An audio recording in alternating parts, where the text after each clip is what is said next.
Welcome to Innovation Israel. Believe it or not, a big part of Israel's agriculture takes place in the desert. And as you'll see, Israeli farmers must constantly find new ways to grow better quality produce and increase their harvest. Here's how they're taking on nature. Farming in the desert is about battling the elements: a harsh climate, little water, and poor soil. We are not the first, but maybe one of the first nations ever who really found the way to cultivate the desert and make it bloom. When many Jewish people returned to the Promised Land in the 1800s, the land was dry and barren. Today, more than half of Israel is still desert. But just like the Bible says, Israelis have found unique ways to make the desert bloom and prosper. This is Moshav Hatzava in the central Arava Desert. Located along the Jordanian border, this area gets about an inch of rain a year. And believe it or not, local farmers use that to their advantage. From here to Europe, the distance is so short. It's a so natural market for Israel.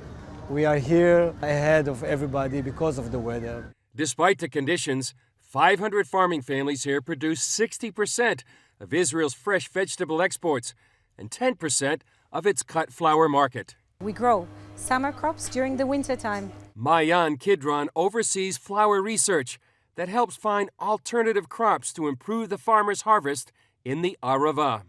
We've got new ideas, a new production, and new products that we have. For example, this small round pepper, we call it Tweety. That's the name of the variety, Tweety. Round pepper, that's another option for the farmers to grow. Each year, hundreds of people in the agriculture business visit a giant exhibition at Moshav Hatzava to learn about experiments and technology. Entrepreneur Boaz Wachtel hopes to improve plant growth by regulating root temperature. Each plant has an optimal temperature that it performs in that range. Water pipes run along the roots, bringing cool water in summer and warmer water in winter. When you keep that root at that certain range and you prevent the fluctuations of day and night temperature in summer and winter, then the plant performs wonderfully and it produces more yield and a better quality, and the cycle is also shorter. Wachtel says he's seen great success. We produced 120% more cucumbers. We had lettuce, 35% more weight.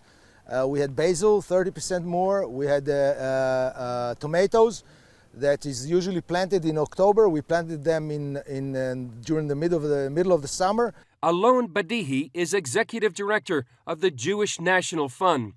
JNF has developed and forested the land of Israel for more than 100 years. He says it's the special commitment of these Israelis to the Arava that's making the land prosper. Without this spirit and without this belief and without this creation and innovation in agriculture, in science, in what we see in the laboratory we just established together here in the Arava for the people of the Arava, it would never happen. Chris Mitchell, CBN News, the Arava Desert. Thanks for joining us today. Come back later when we'll show you how Israeli farmers are reviving biblical agriculture.